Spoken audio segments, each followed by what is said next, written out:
Hey guys, welcome back. Tonight we're talking about something a little different, something that takes us back nearly 2,000 years to Rome, specifically to a place called the Palatine Hill. Now, before you click away thinking this is going to be some dry history lecture, stick with me. Because we're not diving into the politics of emperors or the grand strategies of legions.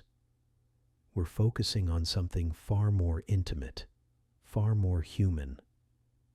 We're looking at a single night, the long night that a Roman guard would have spent standing watch on those ancient streets, carrying with him the tools of his trade, the weight of his duty, and probably a lot more on his mind than we might imagine.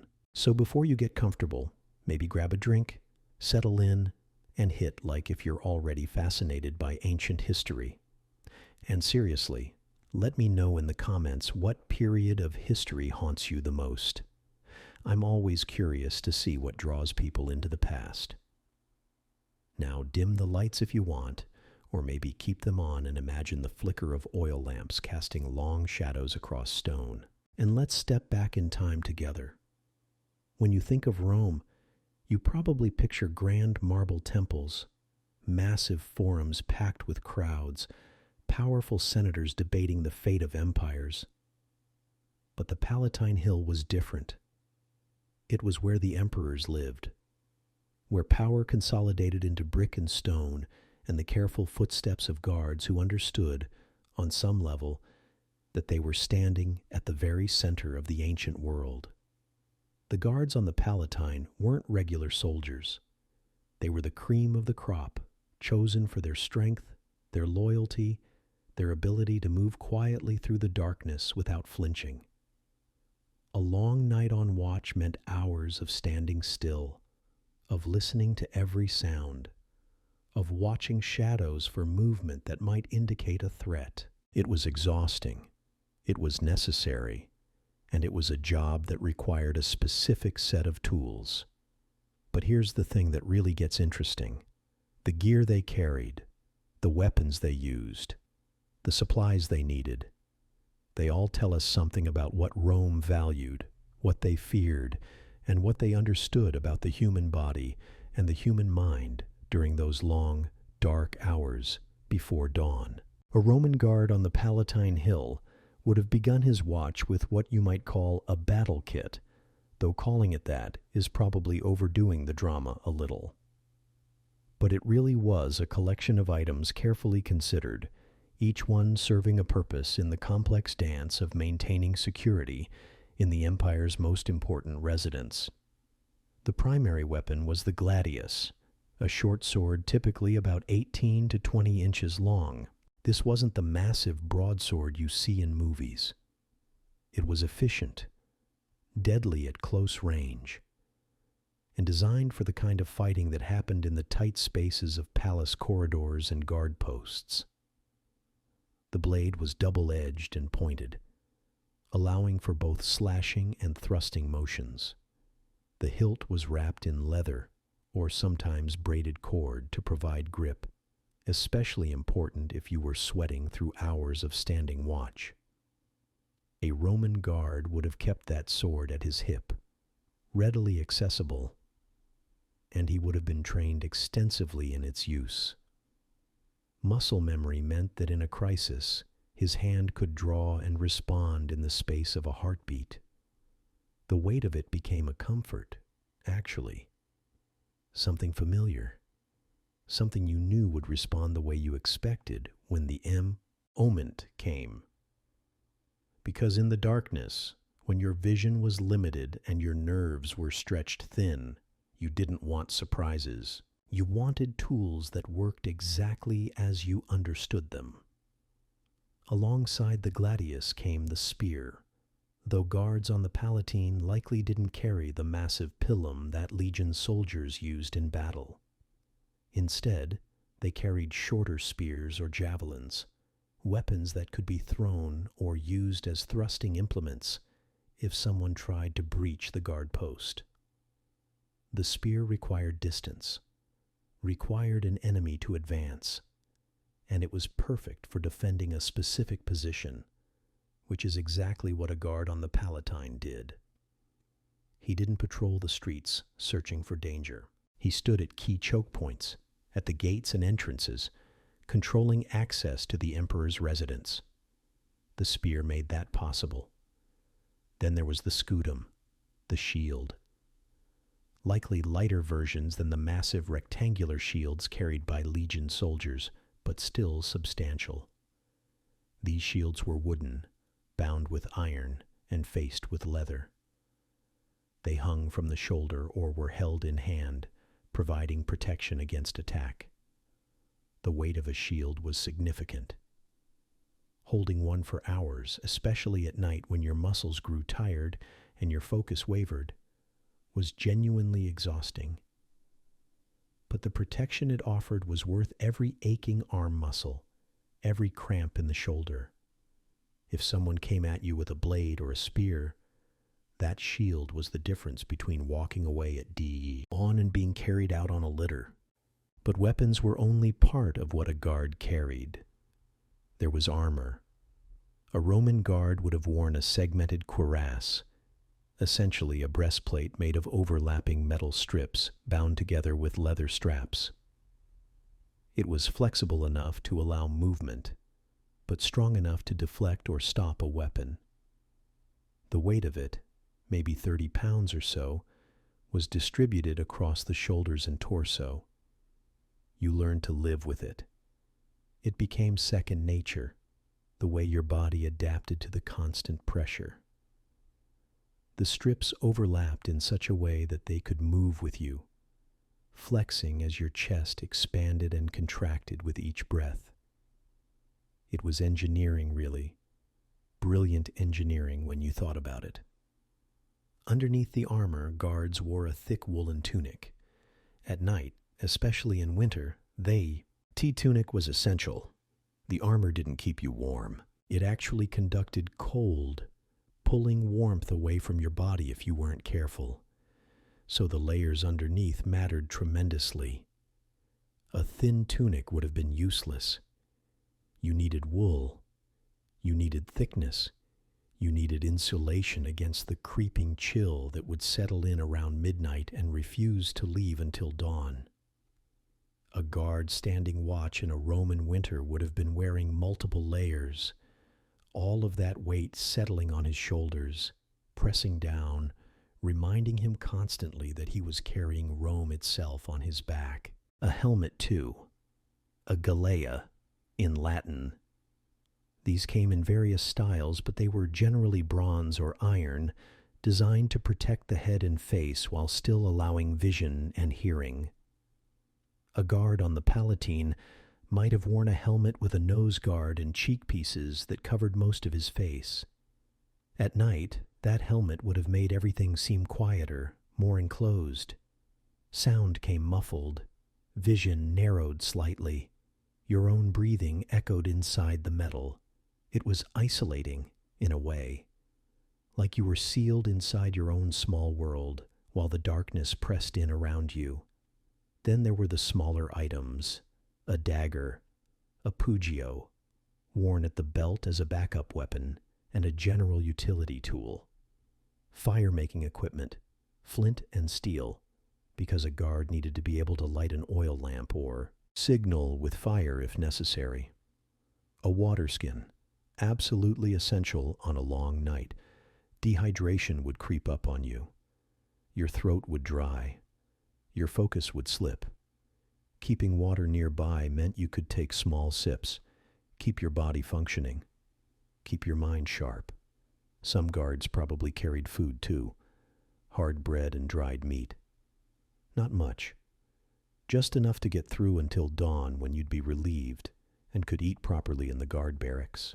There might have been wax tablets and a stylus, writing materials, in case a guard needed to record something, to note time, to document incidents or observations.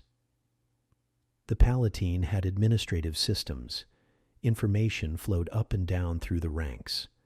A guard might need to leave a message for the next shift, noting unusual sounds or suspicious activity. Perhaps most importantly, and this is easy to overlook, a guard would have carried a torch or had access to oil lamps. Darkness on the Palatine Hill wasn't absolute. Torches burned at key positions. But a guard on watch, especially one at a remote post or in a corridor, would need light. An oil lamp with a small wick, burning olive oil or tallow, casting a tiny circle of yellow light into the black. That lamp was a lifeline. Without it, you were moving blind. With it, you could see approaching threats. You could see where you were stepping. You could, psychologically, feel a little less vulnerable to the darkness pressing in from all sides. What's striking about all of this, about the sum total of what a Roman guard on the Palatine Hill carried during a long night, is how much of it was about managing the challenges of that specific environment. The Palatine wasn't a battlefield. It was a residence. But it required the same vigilance, the same readiness, the same combination of physical capability and psychological fortitude. Every item a guard carried was there because experience had taught the Roman military something valuable. The armor protected. The weapons allowed for response. The water kept the body functional. The light kept fear at bay. Everything had purpose. And yet everything also had weight, both literal and figurative. Standing watch on the Palatine for a full night, or even for a shift that stretched into the dark hours, was something most of us would struggle to understand today. The modern world doesn't demand that kind of sustained attention. We're used to stimulation, to distraction, to having access to entertainment, food, comfort on demand. A Roman guard had none of that.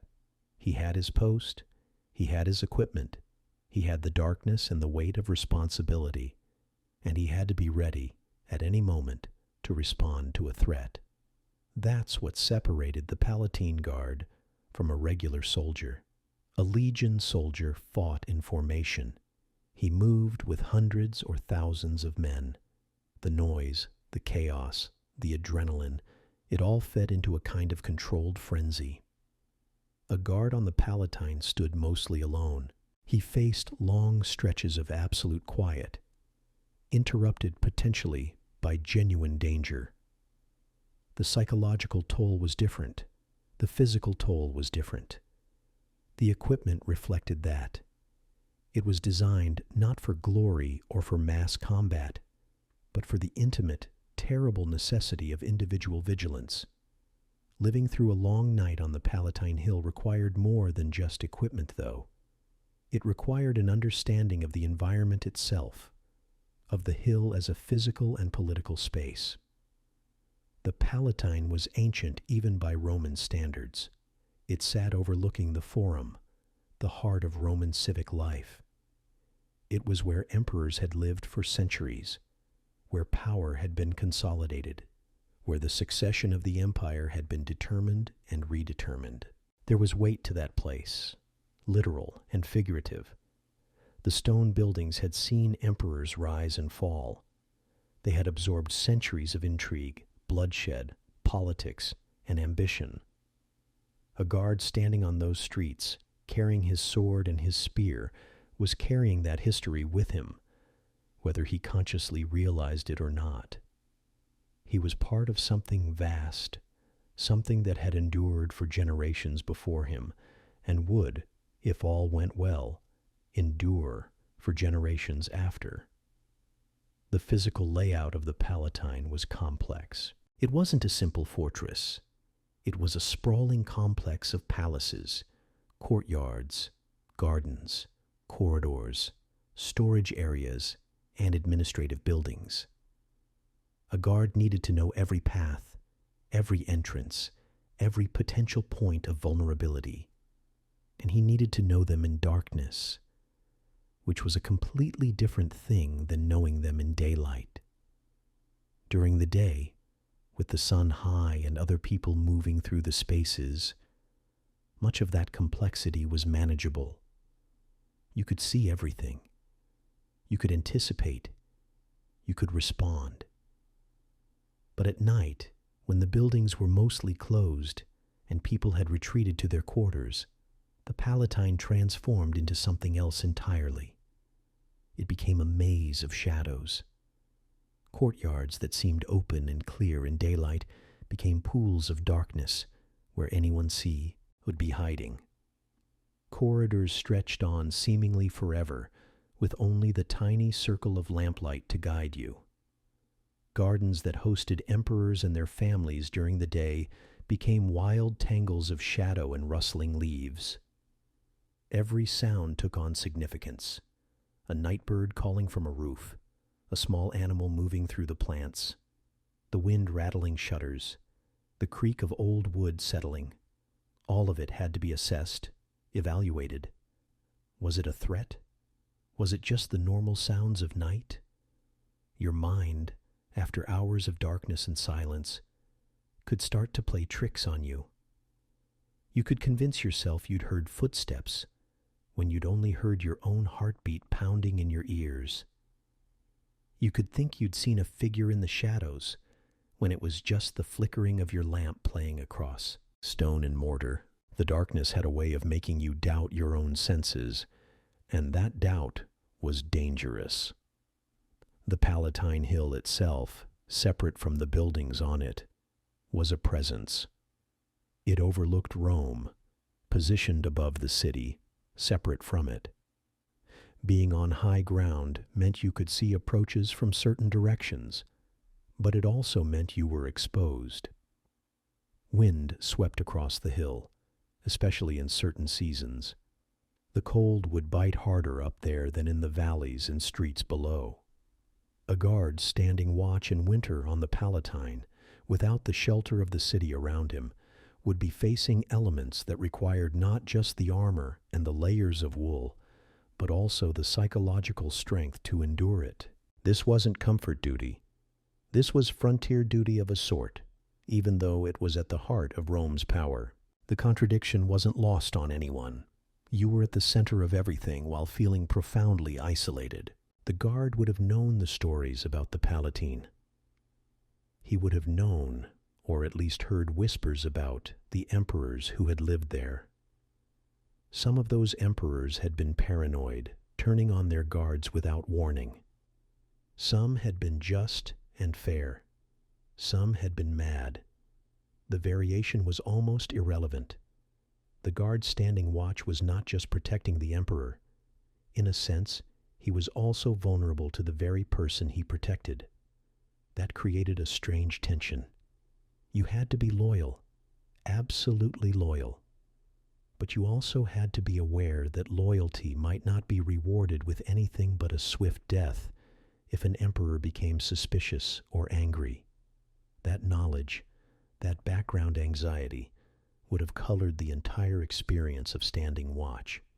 You weren't just looking outward for external threats. You were also, on some level, aware that danger could come from within the very building you were protecting. Religious belief would have played a role too. A Roman guard on the Palatine would have believed in the gods. He would have understood the protection of the lares, the household gods who watched over Roman homes and families. Before beginning a shift, a guard might have made an offering or said a prayer. There were rituals to observe, small ceremonies of protection. There were moments of connection to something larger than himself. In the darkness, those beliefs probably mattered more than they did during the day. The human mind, faced with long stretches of isolation and darkness, tends toward the spiritual. A guard might have whispered a prayer to Mars, the god of war. He might have touched an amulet worn beneath his tunic. He might have invoked the memory of the gods, calling on them for protection and strength. That wasn't weakness. That was survival. It was using the tools available, whether those tools were physical or spiritual. A Roman guard standing watch on a long night on the Palatine Hill would have experienced time differently than someone experiencing the same hours in daylight. An hour at night felt longer than an hour in the day. This wasn't imagination. The brain, deprived of stimulation, processes time oddly. It stretches moments and compresses hours. A guard would have looked up at the stars, tracking their movement across the sky. The stars were reliable. They moved in predictable patterns. A guard could use them to estimate how much of the night remained. Hours until midnight. Hours until the false dawn that came an hour or two before actual sunrise. Hours until finally, blessed dawn broke over Rome, and his shift ended. That countdown was not just psychological. It was a practical tool for managing the night, for keeping yourself moving forward when exhaustion threatened to pull you down and convince you to rest just for a moment, which was exactly how guards died. Alertness wasn't something you could recover once lost. So you stayed focused on the stars, on their slow wheel across the heavens, on the certainty that dawn would come, because it always did. The other guards would have mattered tremendously, too. If a guard was posted alone, he would have known there were others nearby at different positions. They couldn't communicate much, but they could see signals. A torch raised at a different post. A particular pattern of movements. There was safety in knowing others were awake, were alert, were ready to respond if something happened. If a guard heard a noise he couldn't identify, he could move toward another guard's post, confirm that the sound wasn't from a breach, wasn't from an attack.